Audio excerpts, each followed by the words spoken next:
I have a question for you. Are you religious?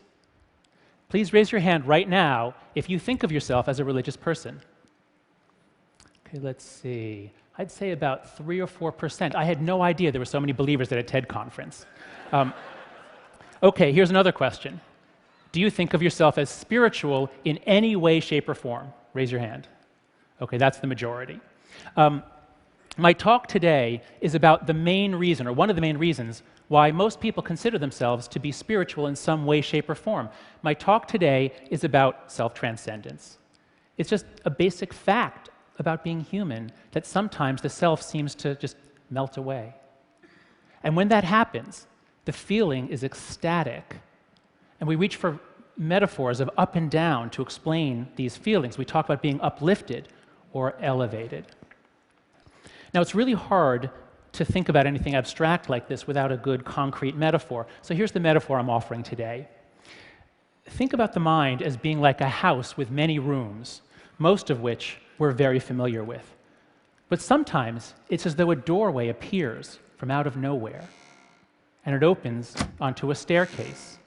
We climb the staircase and experience a state of altered consciousness. In 1902, the great American psychologist William James wrote about the many varieties of religious experience. He collected all kinds of case studies. He quoted the words of all kinds of people who'd had a variety of these experiences.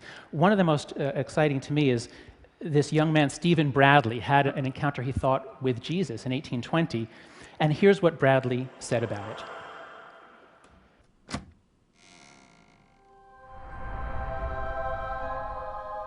I thought I saw the Savior, in human shape, for about 1 second in the room, with arms extended, appearing to say to me, "Come." The next day I rejoiced with trembling. My happiness was so great that I said I wanted to die. This world had no place in my affections. Previous to this time I was very selfish and self-righteous, but now I desired the welfare of all mankind, and could with a feeling heart forgive my worst enemies. So note how Bradley's petty moralistic self just dies on the way up the staircase. And on this higher level, he becomes loving and forgiving. The world's many religions have found so many ways to help people climb this staircase. Some shut down the self using meditation. Others use psychedelic drugs. This is from a 16th century Aztec scroll showing a man about to eat a psilocybin mushroom and at the same moment get yanked up the staircase by a god. Others use dancing, spinning, and circling to promote self-transcendence. But you don't need a religion to get you through the staircase. Lots of people find self-transcendence in nature. Others overcome their self at raves. But here's the weirdest place of all: war.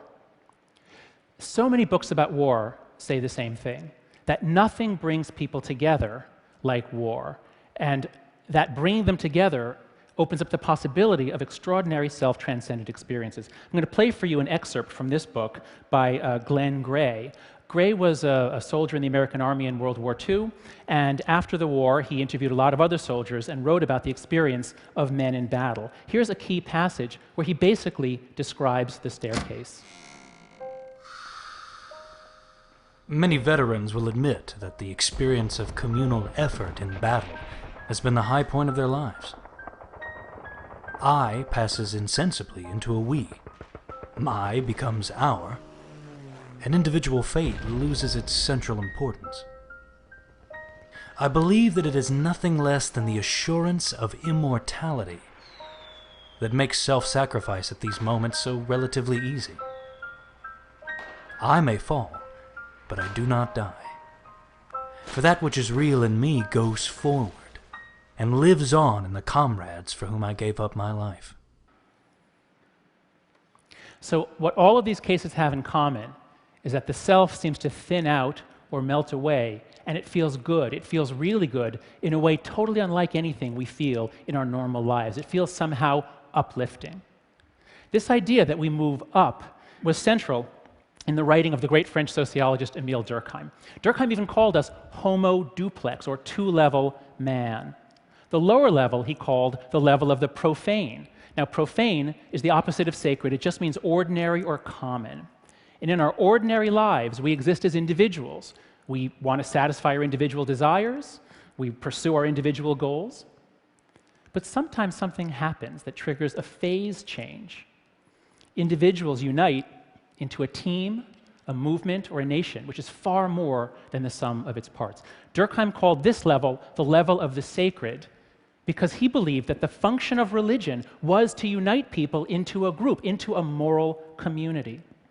Durkheim believed that anything that unites us takes on an air of sacredness. And once people circle around some sacred object or value, they'll then work as a team and fight to defend it. Durkheim wrote about a set of intense collective emotions that accomplished this miracle of e pluribus unum, of making a group out of individuals. Think of the collective joy in Britain on the day World War II ended. Think of the collective anger in Tahrir Square, which brought down a dictator. And think of the collective grief in the United States that we all felt, that brought us all together after 9/11. So let me summarize where we are. I'm saying that the capacity for self-transcendence is just a basic part of being human. I'm offering the metaphor of a staircase in the mind. I'm saying we are homo duplex, and this staircase takes us up from the profane level to the level of the sacred.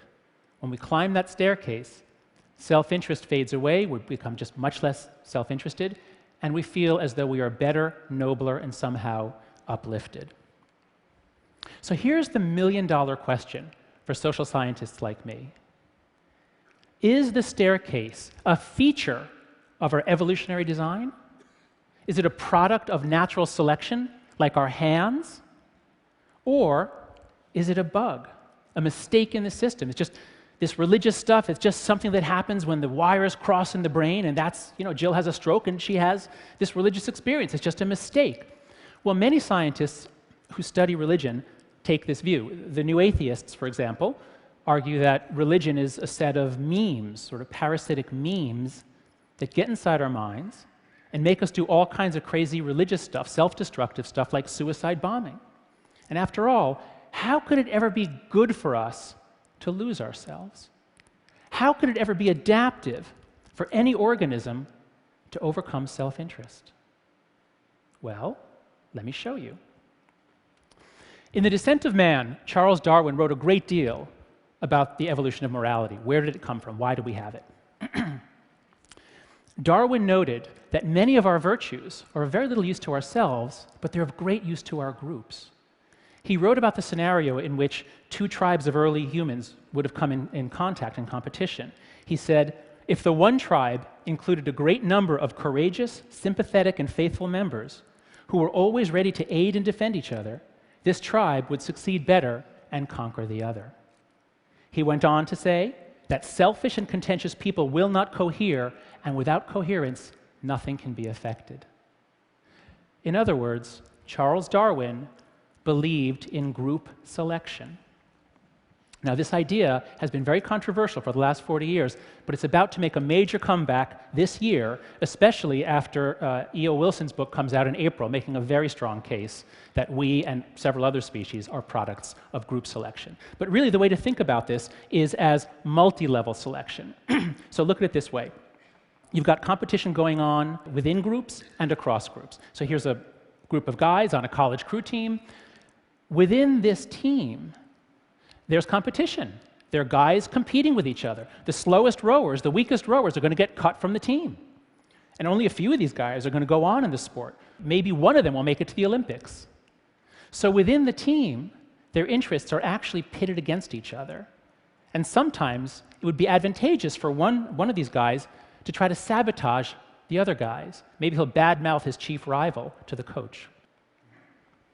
But while that competition is going on within the boat, this competition is going on across boats. And once you put these guys in a boat competing with another boat, now they've got no choice but to cooperate because they're all in the same boat. They can only win if they all pull together as a team. I mean, these things sound trite, but they are deep evolutionary truths. The main argument against group selection has always been that, well, sure, it would be nice to have a group of cooperators, but as soon as you have a group of cooperators, they're just going to get taken over by free riders, some individuals that are going to exploit the hard work of the others. Let me illustrate this for you. Suppose we've got a group of little organisms. They can be bacteria, they can be hamsters, it doesn't matter what. And let's suppose that this little group here, they evolved to be cooperative. Well, that's great. They graze, they defend each other, they work together, they generate wealth. And as you'll see in the simulation, as they interact, they gain points, as it were, they grow, and when they've doubled in size, you'll see them split, and that's how they reproduce and the population grows. But suppose then that one of them mutates, there's a mutation in the gene, and one of them mutates to follow a selfish strategy. It takes advantage of the others. And so when a green interacts with a blue, you'll see the green gets larger and the blue gets smaller. So here's how things play out. We start with just one green, and as it interacts, it gains wealth or points or food. And in short order, the cooperators are done for. The free riders have taken over. If a group cannot solve the free rider problem, then it cannot reap the benefits of cooperation, and group selection cannot get started. But there are solutions to the free rider problem. It's not that hard a problem. In fact, nature has solved it many, many times, and nature's favorite solution is to put everyone in the same boat. For example, why is it that the mitochondria in every cell has its own DNA, totally separate from the DNA in the nucleus? It's because they used to be separate free-living bacteria, and they came together and became a superorganism. Somehow or other, maybe one swallowed another, we'll never know exactly why, but once they got a membrane around them, they were all in the same membrane, now all the wealth created, the division of labor, all the greatness created by cooperation stays locked inside the membrane, and we've got a superorganism. And now let's rerun this simulation, putting one of these superorganisms into a population of free riders, of defectors, of cheaters, and look what happens. A superorganism can basically take what it wants. It's so big and powerful and efficient that it can take resources from the greens, from the defectors, the cheaters, and pretty soon the whole population is actually composed of these new superorganisms. What I've shown you here is sometimes called a major transition in evolutionary history. Darwin's laws don't change, but now there's a new kind of player on the field, and things begin to look very different. Now, this transition was not a one-time freak of nature that just happened with some bacteria. It happened again about 120 or 140 million years ago when some solitary wasps began creating little simple primitive nests or hives. Once several wasps were all together in the same hive, they had no choice but to cooperate because pretty soon they were locked into competition with other hives. And the most cohesive hives won, just as Darwin said.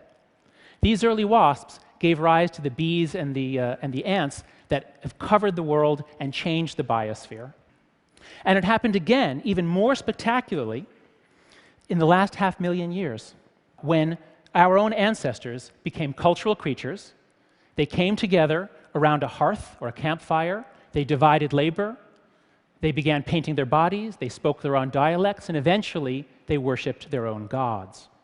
Once they were all in the same tribe, they could keep the benefits of cooperation locked inside, and they unlocked the most powerful force ever known on this planet, which is human cooperation, a force for construction and destruction. Of course, human groups are nowhere near as cohesive as beehives. Human groups may look like hives for brief moments, but they tend to then break apart. We're not locked into cooperation the way bees and ants are. In fact, often, as we've seen happen in a lot of the Arab Spring revolts, often those divisions are along religious lines. Nonetheless, when people do come together and put themselves all into the same movement, they can move mountains. Look at the people in these photos I've been showing you. Do you think they're there pursuing their self-interest? Or are they pursuing communal interest, which requires them to lose themselves and become simply a part of a whole?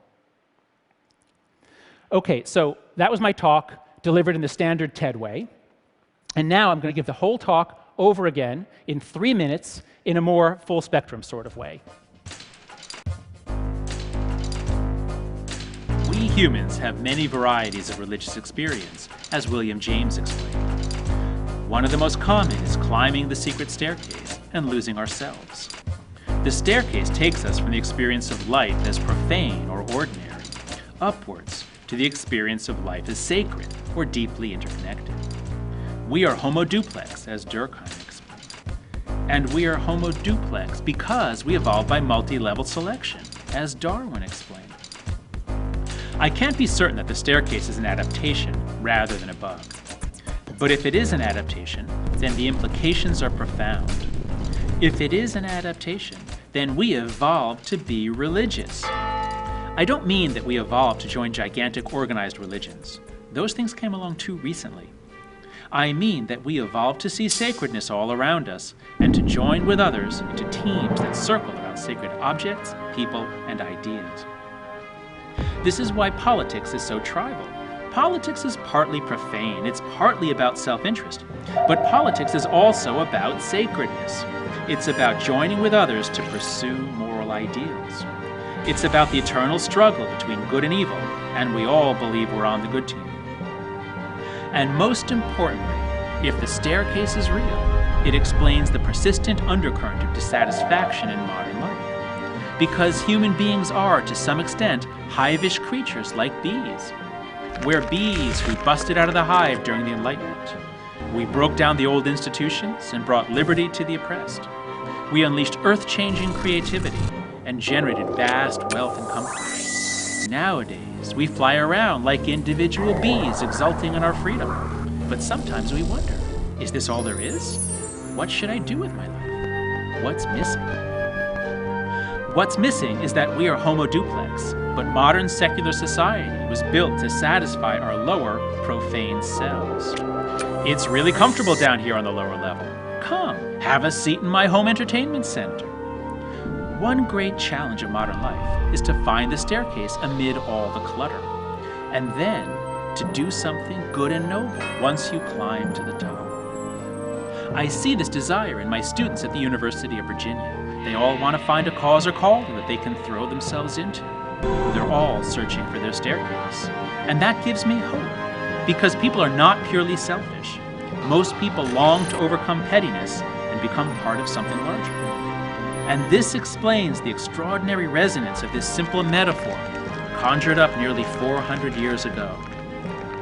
No man is an island entire of itself. Every man is a piece of the continent, a part of the main. Thank you.